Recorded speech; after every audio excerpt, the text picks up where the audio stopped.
खुद ही को कर बुलंद इतना कि हर तकदीर से पहले खुदा बंदे से ख़ुद पूछे बता तेरी रज़ा क्या है।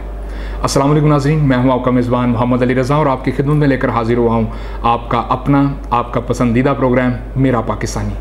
नाज़रीन सामीन, हमारे प्रोग्राम का बुनियादी मकसद आपको नित नए पाकिस्तानी से मिलाना और ऐसी शख्सियात को आपके सामने लेकर के आना कि जहाँ से पता चले कि हमारे पाकिस्तान में ये सितारे कैसे जगमगा रहे हैं और इनकी पहले फील्ड क्या थी और इस पोस्ट पर किस तरीके से आकर के बैठ गए। ज़मीन से आसमान तक का सफ़र इंसान किस तरीके से तय कर लेता है। माँ की दुआएं होती हैं, अल्लाह रब्बुल इज़्ज़त की रहमत होती है, पीरो मुर्शिद का भी शायद साया होता है, ये सारे के सारे मामलात होते हैं तो शायद दुनिया कायम दायम है। सितारे जगमगाते हैं, चांद सूरज रोशन है, किसी ना किसी वजह से किसी ना किसी के साथ लिंक बिलोंग करते हैं। सारे के सारे मामलात नाज़रीन सामीन इस तरीके से तरतीब दी अल्लाह पाक की ज़ात ने। नाज़रीन सामीन, बिला तख़ीर अपने प्रोग्राम को आगे बढ़ाता हूँ। आज आप देख रहे हैं स्क्रीन पर, आज हमारे साथ मुल्क पाकिस्तान की बड़ी नामवर शख्सियत, मैं इनका तारुफ क्या करवाऊँ, इलामा इकबाल ओपन यूनिवर्सिटी के रीजनल डायरेक्टर हैं मोहतरम एहसन शकूर साहब। अस्सलाम वालेकुम सर। जी वालेकुम सर, कैसे मिजाज हैं आपके? अल्हम्दुलिल्लाह, सब खैरियत हैं? अल्हम्दुलिल्लाह। सर, कैसा महसूस कर रहे हैं मेरा पाकिस्तानी प्रोग्राम में आपको शिरकत का मौका मिला है और हमें आपके साथ बैठने का मौका मिला? देखें जी, मेरे लिए बड़ा खुशगवार है ये मौका और मुझे ये भी मौका मिलेगा कि मैं अपने ही इदारे इलामा इकबाल ओपन यूनिवर्सिटी की थोड़ी सी तशहीर और तरवीज कर सकूं। बेहतरीन, क्या बात है। और लोगों को बता सकूं कि हम इलामा इकबाल ओपन यूनिवर्सिटी के ज़रिए लोगों को किस तरह तालीम के ज़ेवर से आरास्ता करते हैं। क्या बात है। नाज़रीन सामीन, मैं आपको बताता चलूँ कि आपने जिस तरह मुझे फेसबुक के ऊपर कमेंट किए हुए थे, ट्विटर के ऊपर कमेंट किए हुए थे, मैं उन तमाम तालिब इल्मों का शुक्रिया अदा करना चाहता हूँ। ये उन्हीं के सवालात हैं जो कि मैं लेकर के सर की खिदमत में हाज़िर हुआ हूँ। तो इंशाअल्लाह सर से ढेरों बातें भी होंगी, इनकी शख्सियत के बारे में भी, एजुकेशन के हवाले से भी और इनकी आम रोज़मर्रा रूटीन से कैसी मसरूफियात होती हैं इसके ऊपर भी हम बातचीत करेंगे। और सियासी हालात व वाक़यात मुल्क पाकिस्तान के किस तरीके से चल रहे हैं, क्या मामलात हैं, इंशाअल्लाह सब के ऊपर हम इंशाल्लाह सर से डिस्कस करेंगे। सर, अपनी इब्तदाई तालीम के बारे में बताइए, अपने इब्तदाई हालात के बारे में बताइए। अल्हम्दुलिल्लाह अल्लाह पाक ने आपको ऐसी बेहतर और इतनी पाकीज़ा पोस्ट के ऊपर नवाजा हुआ है, तो क्या कहना चाहेंगे हमारे नाजरीन को? जी, सबसे पहले तो मैं आपका शुक्रिया अदा करना चाहूँगा कि आपने मौका दिया। अपनी तारीफ़ ख़ुद तो नहीं करनी चाहिए, लेकिन ये है कि अल्लाह ताला ने हमें बड़े मुश्किल हालात से गुजारा और मतलब ऐसे भी हालात होते थे कि वालिद कराची में थे और हम बड़ी मुश्किल हालात से गुज़रते रहे, लेकिन हमने मुस्तकिल मिजाजी से काम किया। वालदा ने मेरे लिए बड़ा काम किया, वालिद ने बड़ा काम किया, ये सब वालदैन करते ही हैं, लेकिन मैं उनको टॉप ऑफ द लिस्ट रखूँगा। इन्होंने मेरे लिए बड़ा मतलब वालदैन ने जो काम किया है ना, वो कोई भी नहीं कर सकता, ये तो आप भी जानते हैं। मैं अपने नाज़रीन को मुझे नाज़रीन सामीन एक बड़ी ही बेहतरीन रसूलुल्लाह सल्लल्लाहु अलैहि वसल्लम की मुझे हदीस मुबारक याद आ गई, क्योंकि हमारा टॉपिक, हमारा जो एजुकेशन सिस्टम है, मेरा ख़्याल है कि ये 1400 साल पहले नबी पाक अलैहिस्सलाम के तवस्सुल से ही चला है।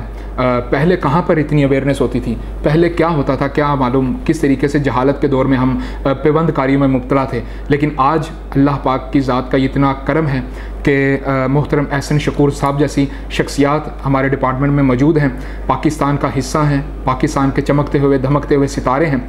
नबी पाक अलैहिस्सलाम की हदीस मुबारक है कि अगर मेरी माँ, मैं नमाज़ पर खड़ा होता, मेरी माँ पीछे से आवाज़ दे देती कि मोहम्मद मेरी बात सुनो या मुझे पानी का गिलास पिला दो, तो मैं अपनी नमाज़ छोड़कर अपनी माँ की गुफ्तगू के लिए उसी वक्त हाजिर हो जाता। तो नाज़रीन सामीन, ये माँ बाप की दुआएं होती हैं, बुज़ुर्गों की दुआएं होती हैं, उस्ताज़ा किराम की दुआएं होती हैं कि जो इंसान को इस पोस्ट पर ला करके खड़ा कर देती हैं जहाँ का वहम गुमान भी इंसान ने नहीं किया होता। सर, वालिदैन की बात हो रही थी जी।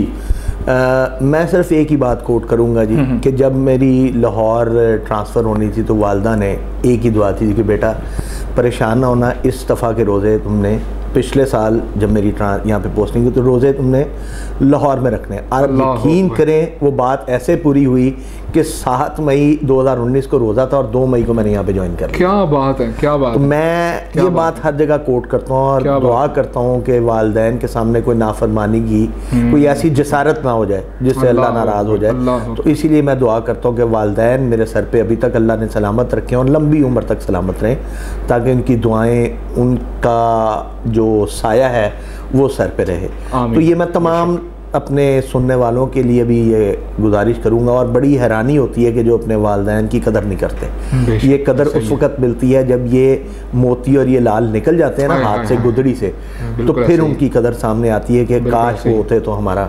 अल्लाह अकबर। नाज़रीन सामीन, चूँकि हम रीजनल डायरेक्टर अल्लामा इकबाल ओपन यूनिवर्सिटी के एहसन शकूर साहब से हम बात कर रहे हैं, तो कैमरे के तवस्सुल से मैं उन तमाम तालिब इल्मों तक भी बात पहुँचाना चाहूँगा कि खुदा के वास्ते इंसान को ज़िंदगी में ठोकरें, ये इस तरह के वसवसे, इस तरह के बुरे ख़यालात और बुरे हालात तभी आते हैं जब हमने कोई ना कोई वालिदैन से कोई इस तरीके की बात की होती है, दानिस्ता तौर पर या ना दानिस्ता तौर पर हमसे कोई ऐसे अल्फाज सरजद हो जाते हैं जिसकी सज़ा अल्लाह पाक हमें गाहे बगाहे देता रहता है। लेकिन अल्लाह पाक से दुआ करते हैं कि अल्लाह पाक हमारे नौजवान को संभलने की और समझने की तौफीक दे। और सर, एजुकेशन आपने बताइए हमारे नाज़रीन को आपकी एजुकेशन के हवाले से। जी, मैंने क्लास 1 से लेकर क्लास 10 तक सेंट एंथनीज हाई स्कूल से तालीम हासिल की।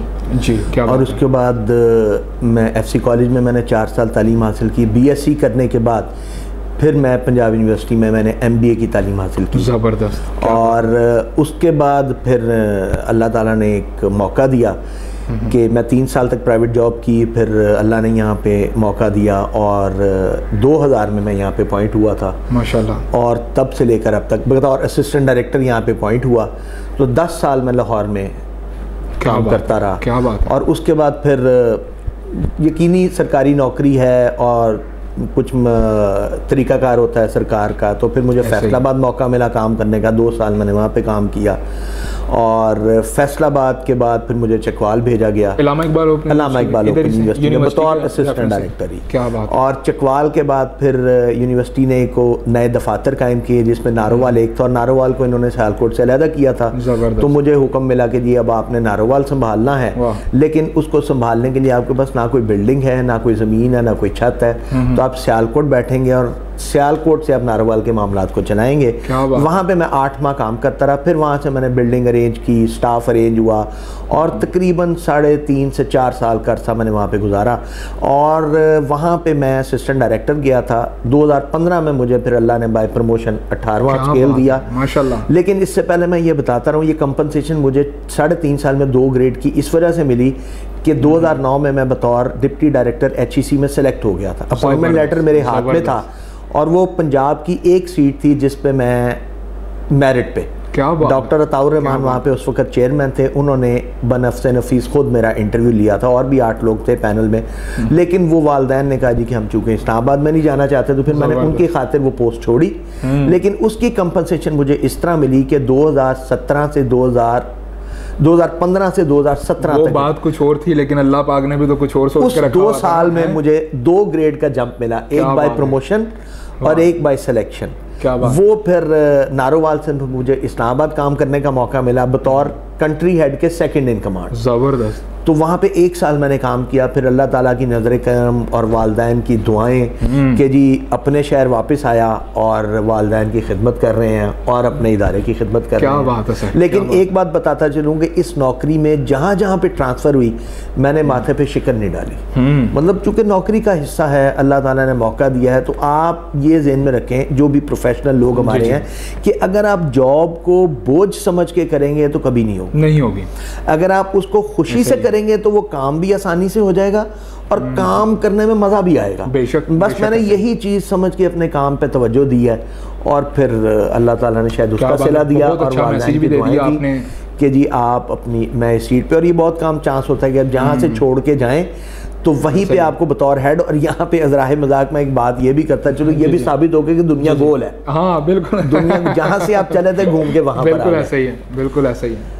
तो ये थी जी मेरी कहानी। क्या बात है। अच्छा, ये सारे के सारे तो मामला ठीक हैं। एजुकेशन के अलावा ये तो आपकी यहाँ पर अल्हम्दुलिल्लाह बड़ी बेहतरीन पोस्ट है। इसके अलावा भी कोई आपकी मसरूफियात होती है? इसके अलावा जी मेरी मसरूफियात, मैंने तकरीबन कोई 17-18 साल बतौर विजिटिंग फैकल्टी गवर्नमेंट इदारों में पढ़ाया। ज़बरदस्त। बिजनेस वगैरह अपना नहीं? बिजनेस मेरे वालिद बिजनेस करते थे, लेकिन अल्लाह ने मुझे मौका दिया, तो शायद मेरे किस्मत में रिस्क इसी तरीके से लिखा था। सही। तो अल्लाह ऐसे ही दे रहा है, और हलाल का रिस्क मिल जाए तो बहुत अच्छी बात है। क्या बात है सर, क्या तो बात। वो फिर मैंने इदारों में पंजाब यूनिवर्सिटी में पढ़ाया तकरीबन कोई 8-9 साल, और उसके मुख्तलिफ डिपार्टमेंट में, और फिर मैंने एक अपने ही डिपार्टमेंट में पढ़ाया। वो मेरे लिए बड़े फ़ख्र की बात, बड़ी बात है कि जिस सीट पर, जिस रोस्टरम पर मैं अपने उस्तादों को देखता था, मैंने खुद वहाँ पे खड़े होकर पढ़ाया, तो वो मुझे बड़ा अच्छा लगा। ज़बरदस्त। फिर इसके बाद यूनिवर्सिटी ऑफ वेटनरी साइंसेज, फिर university of Lahore, ICMA Lahore, फिर फैसलाबाद गया, वहाँ पे एग्रीकल्चर यूनिवर्सिटी, फिर ICMA फैसलाबाद, फिर चकवाल गया, वहाँ पे पढ़ाया। तो मुझे बहुत सारे इदारों में पढ़ाने का मौका मिला। तो उससे एक तो आपके दिमाग को जंग नहीं लगता, अपनी तालीम से आप जुड़े रहते हैं, अपने फील्ड से जुड़े रहते हैं, और उस तालीम को मैंने प्रैक्टिकली इम्प्लीमेंट भी किया। जहाँ पे मैं पहले 3 साल जॉब की, वहाँ पे असिस्टेंट मैनेजर फाइनेंस था, वहाँ पे मैंने फाइनेंस के सब्जेक्ट को इम्प्लीमेंट किया। यहाँ पे जब मैं आया तो ख़त व किताबत है, एडमिनिस्ट्रेशन है, तो यहाँ पे मैनेजमेंट और बिजनेस कम्युनिकेशन के सब्जेक्ट को इम्प्लीमेंट किया। तो जब तक आप अपनी तालीम को प्रैक्टिकली इम्प्लीमेंट नहीं करेंगे ना, तो उस तालीम का कोई फ़ायदा नहीं है। क्या बात है, ये बहुत ज़रूरी है। ये मैंने अपना तालिब इल्मों के लिए भी मैसेज है कि अपनी जो तालीम हासिल की है, तो उसके लिए आप उसको इम्प्लीमेंट करें। तालीम 2 किस्म की होती है। एक वो तालीम होती है कि जब आप फ्रेश होते हैं और तालीम हासिल करते हैं, उसके मुताबिक जॉब लेते हैं, बेशक। और एक तालीम वो होती है जो आप प्रैक्टिकल होते हैं, प्रैक्टिकल फील्ड में होते हैं, तो उस जॉब के मुताबिक तालीम हासिल करते हैं। तो यहाँ पे मैं ये बताता चलूँ कि जो दूसरी किस्म की तालीम है ना, अल्लामा इकबाल ओपन यूनिवर्सिटी वो तालीम दे रही है कि हमारे पास तो वर्किंग क्लास आती है, तो वर्किंग क्लास के लिए तालीम अपनी जॉब के मुताबिक लेना वो बहुत ज़रूरी है, बहुत ज़रूरी है, ताकि वो जॉब और तालीम आपकी मैच कर जाए। बिल्कुल। मैं अपना देख रहा था, माशाल्लाह आपकी फिज़ीक, आपका माशाल्लाह वे ऑफ टॉकिंग, बड़ा अल्लाह पाक ने आपको फिट रखा हुआ है। ठीक है, इस फिटनेस की मुझे ख़ास बात बताएं कि तालीम के अलावा कोई जिम ज्वाइन की हुई है या कोई नहीं माशाल्लाह रखा हुआ है? बोलने की बात मैं बता दूं, बोलने के हवाले से मैं ऑल पाकिस्तान लेवल पे डिबेटर भी रहा हूं। ज़बरदस्त। मेरे पास अपने स्कूल का pride of performance gold medal भी है। क्या बात, माशाल्लाह। और उसके बाद मैं अपने स्कूल का बेस्ट रीडर होता था, इंग्लिश, उर्दू और अरबी, क्योंकि उन दिनों जो उस वक्त के सदर होते थे ज़ियाउल हक साहब, या उन्होंने एक तरीका राइज किया था कि कुरान पाक स्कूलों में पढ़ाया जाए। तो हमारे स्कूल में क्लास में सिपारा पढ़ते थे, तो मैं ही खड़ा होकर पढ़ता था। क्या बात। तो ये इजाज़ मुझे हासिल है। इंग्लिश, उर्दू और अरबी तीनों का मैं बेस्ट रीडर था। ऑल पाकिस्तान लेवल पे मैं तकरीरें भी करता रहा हूँ, SC कॉलेज तक मैं करता रहा। उसके बाद जहाँ तक आपने फिजिक की बात की, मैं अरसा 30 साल से बैडमिंटन खेल रहा हूँ। Very good. मेरे पास पंजाब यूनिवर्सिटी का मुझे अभी लग रहा कलर है। मुझे अपना हमारे साथ डॉक्टर तनवीर साहब माशाल्लाह हमारे साथ यहाँ पर स्टूडियो में मौजूद हैं, आपके दफ्तर में मौजूद हैं। तो उन्होंने मुझे कहा कि सर का ना अभी दूसरा एंटरटेनमेंट का टाइम है, ठीक है, उन्होंने बैडमिंटन खेलने जाना है, वो जल्दी से आ जाएं ताकि ये जो मामला है ना जल्दी से जल्दी आप इंटरव्यू के क्लियर हों। तो अच्छा, खाली बैडमिंटन नहीं, हाँ, और स्कूल लेवल पे मैं हॉकी टीम में था। वाह, क्या बात है। अपने MBA में मैं टेबल टेनिस और क्रिकेट, क्या बात है। फिर जब मैं BSc की, उसके बाद मैं क्लब लेवल पे फुटबॉल खेलता रहा, और अब मैंने एक गेम रखी हुई है बैडमिंटन की। ज़बरदस्त। वो मैं कोई 91 से खेल रहा हूँ। पंजाब यूनिवर्सिटी का मेरे पास बैडमिंटन का कलर है। क्या बात। और 2 दफ़ा मैं ऑल कॉलेजिएट लेवल में, पंजाब कॉलेजिएट लेवल पे मैं बैडमिंटन खेल चुका हूँ। बहुत खूब। उसके अलावा मुझे कोई किताब बीनी का भी शौक़ है। मेरे पास अपनी ज़ाती लाइब्रेरी है, 1000 किताबें हैं उसमें। क्या बात है। तो नसीम इजाज़ी और तारिक इस्माइल सागर मेरे फेवरेट राइटर हैं। Very good, very good. ये मेरी एक कहानी है। क्या बात है। लेकिन जनाब नाज़रीन सामीन, अब मेरा ख्याल है कि ये देखें मेरे पास जो है ना वो सारे का सारा एक ये पन्ना भरा पड़ा हुआ है, ठीक है, वो आपके कमेंट का, डॉक्टर साहब के कमेंट्स का, कि ये जो कमेंट में जो क्वेश्चन थे, ठीक है, ये अपना सर से किए जाएं। एजुकेशन के हवाले से सुनने में आता है कि अल्लामा इकबाल ओपन यूनिवर्सिटी के जितने भी तालिब इल्म हैं इनको काफ़ी मुश्किलात का सामना भी करना पड़ता है। जस्ट लाइक कि इनको किताबें टाइम पर नहीं पहुंचती, इनको वेबसाइट सर्च करने में मसला होता है, फिर हर लिहाज से अगर देखा जाए कभी ट्यूटर नहीं मिल रहा होता, बच्चे इर्द गिर्द फ़ोन कॉल्स भी करते हैं, यूनिवर्सिटी में कॉल रिसीव नहीं होती, ठीक है, ज़ाहिर सी बात है, लैंडलाइन नंबर होता है, एक कॉल तो आ नहीं रही होती, ठीक है, तो हर हवाले से डिस्टर्बेंस का भी समा होता है। तो इस मामले में हमारे स्टूडेंट्स के लिए क्या बेहतर एक ज़रिया है कि उनके हर सवाल का जवाब जो है उनको एक मुख्तसर जवाब में मिल जाए? देखिए जी, अभी तो मैंने इससे पहले 2 अक़साम बताई तालीम के हवाले करने की। एक्चुअली निज़ाम तालीम 2 किस्म के होते हैं, एक होता है फासलाती और एक होता है गैर फासलाती। जी जी। हम फासलाती निज़ाम तालीम में, और दोनों में बुनियादी फ़र्क जो लोगों को समझ नहीं आती, चूँकि हम गैर फासलाती से फासलाती में आते हैं तो एडजस्टमेंट करने में टाइम लगता है और एडजस्टमेंट नहीं हो पाती। ऐसा ही। तो दोनों में फ़र्क ये है कि गैर फासलाती निज़ाम में उस्ताद तालिब इल्म के पीछे या इदारा तालिब इल्म के पीछे होता है। जब आप रेगुलर होते हैं तो आप क्लास में 5 दिन ना जाएं तो उस्ताद दूसरे लोगों से पूछता है जी फ़लाँ बंदा क्यों नहीं आया, उसके घर में खैरियत थी, उसके वालिदैन ठीक थे, वो खुद ठीक था। लेकिन यहाँ पे उलट निज़ाम है। जब आप फासलाती निज़ाम में तालीम में आते हैं तो तालिब इल्म इदारे के पीछे भागता है। जी हाँ, बिल्कुल, चूँकि हर चीज़। और फिर गैर फासलाती निज़ाम में नोटिस बोर्ड्स होते हैं, फासलाती निज़ाम में हिदायतनामे होते हैं। बिल्कुल। लोगों को नोटिस बोर्ड पढ़ने की तो आदत होती है लेकिन वो हिदायतनामे पढ़ने की आदत नहीं होती। सही फरमा रहे हैं आप। ये बुनियादी फ़र्क है। हमारी यूनिवर्सिटी तमाम लोगों को, जब तक किताबें मैट्रिक FA BA हमारा बुनियादी एक मैंडेट है जिसमें हम तालीम को आम करते हैं। सही। अपने तालीमी लेवल को, या हम जिसको कहते हैं ना कि हमने उनको तालीम देनी है। और मैट्रिक FA BA में अगर आप किताबें जो मिलती हैं, बल्कि हम तो हर किताब के पैकेट के साथ एक रहनुमाई तलबा देते हैं, ज़बरदस्त स्टूडेंट गाइड। वो अक्सर देखा भी है मैंने, देखा, लेकिन लोग पढ़ने की जहमत नहीं करते हैं। बिल्कुल ऐसा ही। अगर वो उसको पढ़ लें तो मेरा दावा है कि उनको कभी भी कोई प्रॉब्लम का सामना न करना पड़े। फिर अब जब कंप्यूटर का दौर है तो लोग वेबसाइट विजिट नहीं करते। अच्छा, अक्सर ऐसा देखा गया सर, इसी बात से वेबसाइट से मुझे आया कि अक्सर हमारे यहाँ पर नाज़रीन सामीन बुज़ुर्ग तालिब इल्म में मौजूद हैं, क्योंकि तालीम की तो उम्र की कोई कैद नहीं है ना तालीम के लिए। ठीक है, तो अक्सर इलामा इकबाल ओपन यूनिवर्सिटी में हमने देखा है अक्सर प्रमोशन के लिए भी कुछ लोग हजरात तालीम हासिल करने के लिए आते हैं कि यार हमारा ग्रेड अपग्रेड हो जाए, कोई इस तरीके का मामला हो जाए, ठीक है ना, जॉब में प्रमोशन हो जाए। ठीक है, अगर कोई BA में है तो MA करेगा, अगर MA है तो वो कोई अपग्रेड तालीम हासिल करने डिग्री कोशिश कर। अच्छा, वहाँ पर ये देखा गया है कि अक्सर बुजुर्गों को आज के दौर में तो कंप्यूटर ऑपरेट करना ही नहीं आता, ठीक है, लेकिन फिर भी वो सब कुछ जानते हुए भी इलामा इकबाल ओपन यूनिवर्सिटी में इन हुए हैं।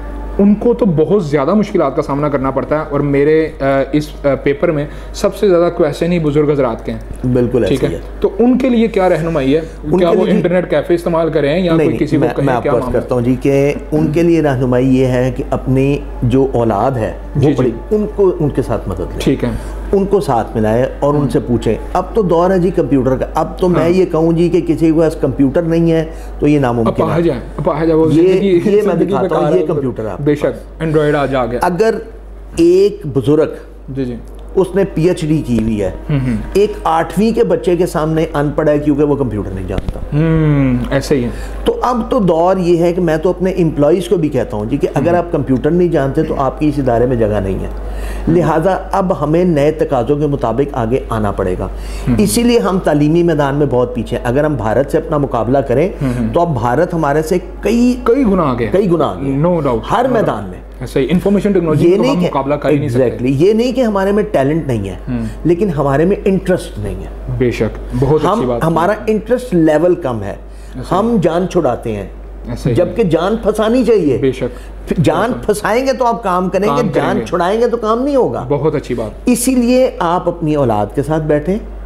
मेरा बेटा, मैं इसकी मिसाल देता हूँ जी, मेरी अपनी मिसेस स्कूल में पढ़ाती हैं, आजकल ऑनलाइन क्लासेस है जूम के ऊपर और मुख्तलिफ एप्लीकेशंस हैं, सोशल एप्लीकेशंस। तो बेटे ने जूम सिखाया अपनी माँ को या मेरी मिसेस को, और उसके बाद अब मिसेस को मैंने कहा जी ऑनलाइन क्लासेस का आपको एक फ़ायदा हो गया है कि आपको कंप्यूटर और मोबाइल चलाना आ गया। क्या इसीलिए गैजेट्स के ऊपर अब टेक्नोलॉजी का दौर है। आप जब मोबाइल आज लेके आते हैं ना तो आप सोचते हैं कि काश मैं 2 दिन इंतजार कर लेता, मैं बेहतर मोबाइल ले लेता। अब तो यहाँ तक दौर आ गया। ऐसे ही है, बिल्कुल। इसीलिए अब वो बुजुर्ग जो तालीम ले रहे हैं, मेरी उनके लिए एडवाइस यही है कि बुनियादी तो सीखें, जी, उसके बाद अपनी मदद, अल्लाह ताला ने उनको साहिब औलाद किया होगा, यकीनन वो पढ़ी लिखी भी होगी, बेशक, उनसे मदद लें, बेशक, कुछ चीज़ें पढ़ें, को देखें, और जो जो लेटेस्ट या जो नए दौर के स्टूडेंट हैं उनको तो मैं कहता हूँ किताबों का इंतजार ना करें। यकीनन आपके पास ये सवाल होगा जी किताबें नहीं, बेशक, बिल्कुल, उसका जवाब मैं देता हूँ, आगे यही आने वाला, उसका जवाब मैं ये देता हूँ, उसका जवाब देता हूँ कि हर चीज़ हमारी वेबसाइट पे मौजूद है। ठीक है, हर चीज़। तो अक्सर सर देखा गया है कि इनमें ये भी इन्होंने लिखा है, बताया मुझे कि ये भी पूछ रहे हैं कि वेबसाइट अक्सर बिजी जा रही होती है, वेबसाइट को इतना हैवी करके बनाया होता है ना। अक्सर मैं ये शिकायत है मुझे गवर्नमेंट ऑफ पाकिस्तान से, नाज़रीन सामीन, ये मेरी खुद की भी शिकायत है कि जैसे कि हम नादरा की कोई साइट खोल लें या कोई अपना पेमरा के हवाले से कोई साइट ओपन कर लें, हम अपने मीडिया के हवाले से, तो इतनी हैवी भगदम साइट्स बनाई होती हैं कि उनको कोई अगर स्टूडेंट या कोई साहिब इल्म उसको खोलने की कोशिश करता है तो तकरीबन इंटरनेशनल लेवल पर अगर देखा जाए तो नेशनल ज्योग्राफिक के मुताबिक, साइंस और टेक्नोलॉजी के मुताबिक वो कहते हैं कि अगर 15 सेकंड के अंदर वेबसाइट सामने नहीं आती तो यूज़र उसको बंद करके दूसरी साइट ओपन कर लेता है। बिल्कुल ऐसे, ठीक है, बिल्कुल। तो हमारी एजुकेशन जो साइट्स हैं, एजुकेशनल साइट्स हैं, उन पर इतना हैवी मवाद, उसके ऊपर पिक्चर इतनी हैवी लगाई होती हैं, टाइटल और इस तरीके के मामला हैवी किए होते हैं, मतलब उसकी सर होस्टिंग और डोमेन इतनी हैवी होती है कि सर वो खोलने में इतना टाइम लेती है कि स्टूडेंट डिढ़ाल पड़ जाता है कि यार अब क्या करें यार। नहीं, वो उसकी रीज़न मैं बताता हूँ कि कुछ लोगों के पास इंटरनेट कनेक्शन की स्पीड कम होती है। ठीक है, ये भी कहा जा सकता है, ये भी रीज़न हो सकती है।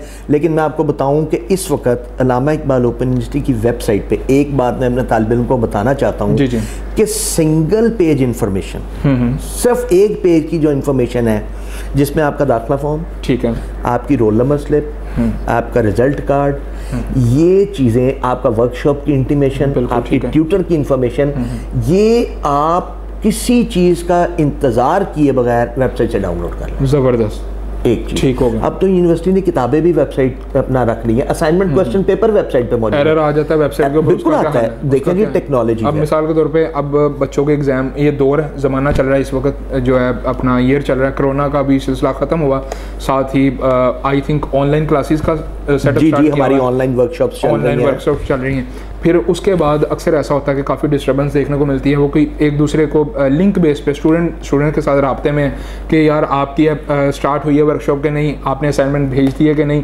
मतलब कि यहाँ तक इतनी डिस्टर्बेंस देखने को मिल रही है कि जैसे ऐसा लगता है कि यार ये हम ना किसी कोई ऐसे उसकी वजह मैं बताता हूँ। उसकी वजह ये कि स्टूडेंट रिलाई नहीं करता अपने रिसोर्सेज पे, जो उसके पास रिसोर्सेज, वो आग वाली बात आ जाती है ना कि वो एफर्ट करने की कोशिश नहीं करता, वो कहता है कि यार सामने पड़ा हुआ बनी बनाई हमें बनी। अब मैं आपकी इसकी मिसाल देता हूँ कि हमने अभी कोविड की वजह से पोस्ट ग्रेजुएट और बीएड के इम्तिहान हमने एंटम असेसमेंट के नाम पे ओपन बुक क्विज लिए। जबरदस्त। यूनिवर्सिटी ने ये किया कि उनकी रोल नंबर स्लिप के लिंक पे उनके दाखिले और रीअपीयर के हिसाब से क्वेश्चन पेपर अपलोड कर दिए। बिल्कुल ऐसा था। और जिन कुछ प्रोग्राम यूनिवर्सिटी ने अपने इलाकाई दफ्तरों में मंगवाई एंटम असेसमेंट, कुछ उन्होंने कहा जी हेड ऑफिस पे भेज दी जाए। जो हेड ऑफिस और जहां जहां पे स्टूडेंट ने वो एंटम असेसमेंट भेजनी थी, उनके प्रोग्राम के मुताबिक ऑटोमेटिकली उनके रोल नंबर स्लिप के नीचे वो एड्रेस लेबल आ गया। बिल्कुल ठीक। मिसाल के तौर पर आईडी एंटर किया उन्होंने, हर अपना रोल नंबर एंटर किया, रोल नंबर स्लिप आई, रोल नंबर स्लिप के नीचे एड्रेस लेबल लिखा हुआ था, इससे ही पता लगा कि आपने अपनी एंटम असेसमेंट कहाँ पे भेजनी है। तालिब इल्म ने अपने दोस्त से पूछा जी मैं फलां प्रोग्राम में दाखिल हूँ, मैंने उसने कहा जी आप लाहौर में दाखिल है तो लाहौर ही भेजनी होगी। वो क्या सराई पे काम करके उन्होंने बजाय इस्लामाबाद के लाहौर भेज दी, लाहौर भेज दी। अब अगर वो, और यूनिवर्सिटी ने ये ऐलान किया था कि गलत एड्रेस पे भेजने वाली एंटम असेसमेंट की तमाम तरह तालिब इल्म पे होगी। जब उसने इन्फॉर्म कर दिया, तशहीर कर दी, तो फिर इसमें तालिब इल्म का कसूर कहाँ पर है और इदारे का कसूर? उसके बावजूद हमारे रीजनों ने तालिब इल्मों को जितना फैसिलिटेट किया, गलत आ गई, उन्होंने दूसरे एक्चुअल एड्रेस पे भिजवा के उनको मैक्सिमम फैसिलिटेट किया कि चले तालिब इल्म का नुकसान ना हो। बेशक। लेकिन मैं ये कहता हूँ कि हमें एक एक कागज़ पढ़ने की आदत डालनी चाहिए कि जो डॉक्यूमेंट आपके सामने है उसको पढ़ें, दूसरों के ऊपर रिलाई ना करें। जबरदस्त। जो काम आप खुद कर सकते हैं वो किसी और के जिम्मे मत डालें। हमारे तालिब इल्म क्या करते हैं कि दुकानदारों को दे देते हैं फीस जमा करवाने के लिए और बदले में उनसे वो चालान की कॉपी ले लेते हैं जो उनकी स्लिप होती है, और बाद में जब दाखिला नहीं होता तो दफ्तर में वो स्लिप पेश करते हैं कि जी हम, वो कहते हैं जी आप बैंक का चालान दिखाएं। बिल्कुल ऐसा ही। ये वजूहात हैं कि हमारे तालिब इल्म अपने ऊपर रिलाई नहीं करते, ऐसा ही है, और दूसरों पर रिलाई करते हैं। नाज़रीन सामीन, और इलामा इकबाल ओपन यूनिवर्सिटी में पढ़ने वाले तमाम तलबा व तलबात से बड़ी अच्छी गुफ्तगू की सर ने। मैं भी बड़ा मुतासिर हुआ इस बात से कि अदारे में कोई नुक्स नहीं होता, कोई ऐसा मसला नहीं होता। अदारा मुकम्मल लायबिलिटी के साथ चल रहा होता है, मुकम्मल अपने मामलात को देख कर चल रहा होता है, ठीक है। सिर्फ एक ही बंदा इसको हैंडल नहीं कर रहा होता, मुकम्मल एक कम्युनिटी होती है, मुकम्मल एक जूरी बैठ के सारे का सारा फैसला करती है कि क्या चीज़ करना चाहिए, क्या नहीं करना चाहिए, स्टूडेंट के लिए क्या आसान है, क्या चीज़ मुश्किल है। तो खामियाँ हम में हैं, ठीक है, तालिब इल्म में खामियाँ हैं। तो काइंडली सर ने बोला कि कोई भी चीज़ फेंकने वाली नहीं होती। अक्सर हम किसी का दिया हुआ विजिटिंग कार्ड फेंक देते हैं, क्या पता किसी की कहाँ पर क्या ज़रूरत पड़ जाए, ठीक है। इसलिए एजुकेशनल सिस्टम में अगर देखा जाए तो एक क्वेश्चन पेपर या कोई भी असाइनमेंट फेंकने वाली नहीं होती। इसको रखें, ये आपका असासा है, ये समझ लें कि आपकी एक डिग्री से पहले एक डिग्री है जिसको हमने दे के लेनी है। ये इस तरीके से होता मामला। तो सर आज हमारे अदर अदारे जो हैं, प्राइवेट हो जाएं, गवर्नमेंट हो जाएं अदारे, वहाँ पर तालीम के हवाले से काफ़ी निकाइस देखने को मिलते हैं। इसका आप क्या समझते हैं कि टीचर जो है नाकस आ रहे हैं आजकल, या तालीम की कमी है, या अदारे उसको सही तरीके से सपोर्ट नहीं किया जा रहा? नहीं जी, मैं समझता हूँ इसमें तालिब इल्म, आज भी तालिब इल्म, इसमें भी क्यों तालिब इल्म? क्योंकि जब दोनों तरीके हैं। तालिब इल्म टीचर जब डिलीवर करता है ना, जी हाँ, तो तालिब इल्म आज भी उसकी रिस्पेक्ट करता है। बिल्कुल ठीक है। ऐसा कभी नहीं हो सकता कि टीचर ने डिलीवर किया और तालिब इल्म उसकी रिस्पेक्ट ना करे, ये पॉसिबल ही नहीं, नामुमकिन है। ये इंसानी फितरत के खिलाफ है कि आप किसी को फ़ायदा दें और वो आपको नुकसान पहुँचाए। बिल्कुल सही।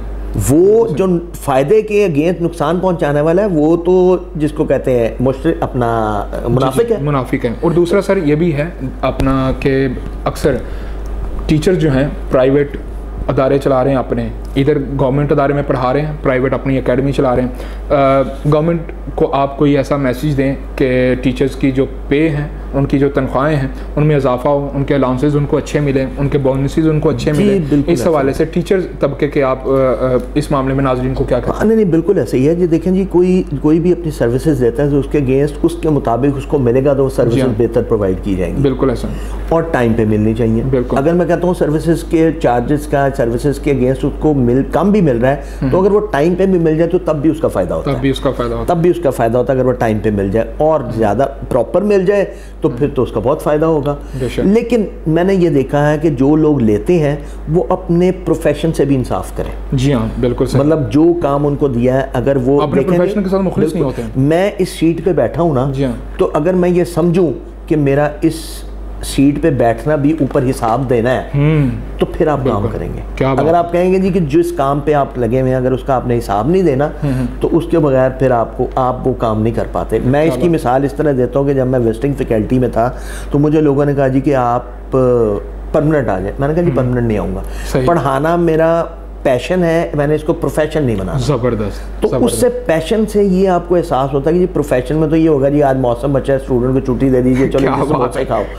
पैशन में तो ये कि मैंने लेक्चर देना, लेक्चर दूंगा तो नहीं दूंगा तो पैसे कटेंगे, इसीलिए मैं रेगुलर रहा। और मेरा रिकॉर्ड है, मैंने जब 12 साल या जितने 18 साल जो मैंने कहा पढ़ाया है, मैंने एक भी छुट्टी नहीं की, और बगैर तैयारी के कभी भी मैं क्लास में नहीं गया। ये मेरा असूल है। इससे बेहतर बंदा छुट्टी कर ले, लेकिन तालिब इल्मों के लिए आप जा रहे हैं, जिस काम के लिए जा रहे हैं उससे सही इंसाफ करें। बेशक।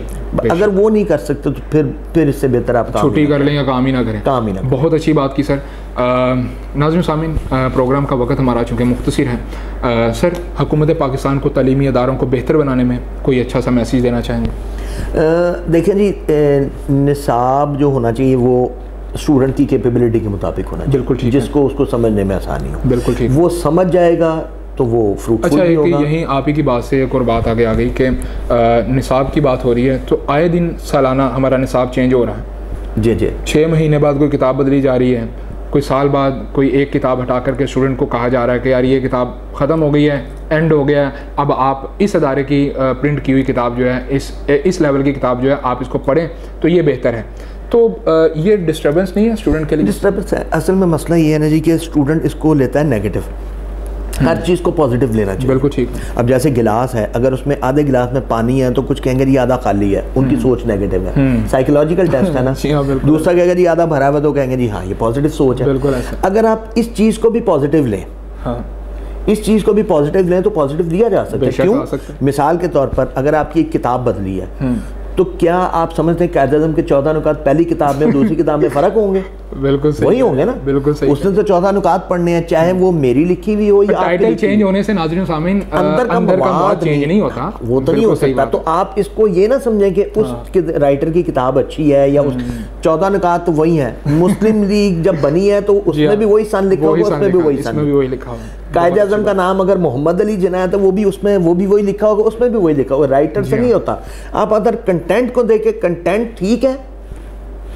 हुकूमत पाकिस्तान को तालीमी एजुकेशन बेहतर करने के हवाले से कोई पैगाम दे दें। मैंने तो आपको कहा कि निसाब कैपेबिलिटी के मुताबिक ये बेहतर तालिब इल्म को कोई आज बेहतर अवेयरनेस आ जाए, बेहतर तरीके से वो अपनी स्टडी की तरफ तवज्जो दें, जॉब भी करता रहे, स्टडी भी डिस्टर्ब ना हो, इसके बारे में कोई टिप दे दें आप उसे। देखें जी, अगर तो वो ये सिर्फ अंदर से एक शौक़ होता है जी हाँ तालीम लेने का, लेकिन अगर वो अपने फ्यूचर को देखे कि आगे क्या कुछ हो रहा है, मार्केट के हालात देखे, तो उसको खुद सोचना चाहिए कि वो इस वक्त कहाँ पे खड़ा है। क्या बात है। क्या मार्केट में क्या उसको जो वो जॉब ले रहा है, सबसे पहली बात उसको जो तालीम लेनी चाहिए अपने जहन के मुताबिक लेनी चाहिए। उनके वालिदैन के लिए भी ये पैगाम है कि जो वो तालीम लेना चाहता है उसको अपने इंटरेस्ट के मुताबिक, मतलब उसको डिस्टर्ब ना करें कि बेटा ये कर, तो इंजीनियरिंग में जा, तो डॉक्टरेट कर। ऐसे ही है जी कि मेरी बेटी है माशाल्लाह सेकंड ईयर में है, कनेड में माशाल्लाह, उसका इरादा NCA में जाने का और आर्किटेक्ट इंजीनियरिंग करना है। उसने कोर्सेज ही वो लिए हैं। क्या बात है। अगर आप अपने बच्चे को देखें, उसका ट्रेंड देखें, उसका माइंडसेट देखें वो क्या है, उसके मुताबिक उसको चलाएं। बेटे ने कहा जी कि मैंने सॉफ्टवेयर डेवलपमेंट में आने का, जी कोई मसला नहीं, और उसमें भी स्पेशल। अब आप ये दौर देखें कि वो 8वीं में है, वो अपने लिए स्पेशलाइजेशन तक सेलेक्ट कर चुका है। जबरदस्त। वो कहता है जी मैंने सॉफ्टवेयर इंजीनियरिंग करनी है और उसमें गेम डेवलपमेंट में जाना है। क्या बात है। कोई इरादा, कोई प्रॉब्लम नहीं है। बेटी ने सेलेक्ट किया कैरियर, मैंने कहा जी कोई डॉक्टर की जरूरत नहीं, कोई इंजीनियरिंग की जरूरत, कोई वकालत, जो आपने करना है अपने फील्ड के मुताबिक, अपने शौक के मुताबिक, लेकिन आपने ये देख लेना है कि कोई इस्लाम के मुनाफी ना हो, कोई पाकिस्तान या उसके मुआशरे के मुनाफी ना हो, जो मुआशरे को फ़ायदा दे, अब वो काम वो तालीम करें। बहुत अच्छी बात की, बहुत अच्छी बात की। सर आपका बहुत बहुत शुक्रिया हमें टाइम देने का। आपका ये बड़ा कीमती वक्त था जो हमने अपने नाज़रीन को भी दिया, अपने तालिब इल्म को भी दिया, और आपने सबसे बड़ी बात है हमारे TNS TV के प्लेटफॉर्म पे आपने ये बेहतरीन गुफ्तगू। एक पैगाम मैं देना चाहूँगा कि हमारे आजकल मैट्रिक के और FA के दाखिले खुले हैं, तो फ्यूचर मॉडल आपका डिस्टेंस लर्निंग का है। सही। और अल्लामा इकबाल ओपन यूनिवर्सिटी की वाहिद प्लेटफॉर्म है जो आपको आपके काम के साथ साथ आपको तालीम दे रही है। क्या बात है। देखें ना जी, ना आपको यूनिफॉर्म पहनना है, बहुत बड़ी बात ना आपको किसी इदारे में जाना है, सबसे बड़ी बात, ना आपको टाइम की कहते कि जी सुबह सुबह उठ के आंखें मलते हुए 8 बजे उठेंगे 2 बजे तक बैठे रहेंगे, कोई ऐसा मसला नहीं। आपने अपने काम किया, आप मैकेनिक हैं, मैकेनिक दुकान वर्कशॉप से आए हैं, आपने देखा खाना खाया, 1 घंटा आपने किताब पढ़ी, आपकी तालीम रोज़ का 1 घंटा देंगे तो अल्टीमेटली आप अपने मुआशरे को फ़ायदा देंगे, बेशक मुआशरे के लिए एक फ़ायदेमंद हिस्सा बनेंगे। और हमारा मैंडेट भी यही है कि हम तालीमी लेवल को, ख्वानदगी की शरह को बढ़ाएं। तो ख्वानदगी की शरह ऐसे नहीं होती, हम तो ख्वानदगी की शरह में उसको भी शामिल करते हैं जो साइन कर सकता है। क्या बात। हम ये कहते हैं कि ख्वानदगी की शरह ये है कि जो ख़त लिख सके, कोई पढ़ सके, कोई फ़ायदा दे सके, मुआशरे में फ़ायदा दे सके।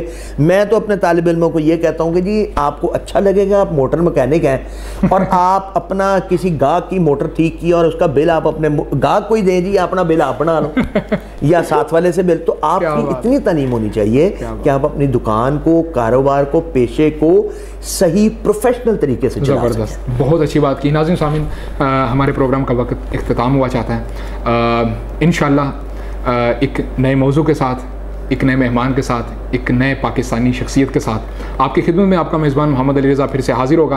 तब तक के लिए अपने मेज़बान को और मेरे मेहमान को इजाज़त दीजिएगा। अल्लाह निगहबान। अस्सलामु अलैकुम। पाकिस्तान जिंदाबाद। बहुत शुक्रिया सर, बेहतरीन।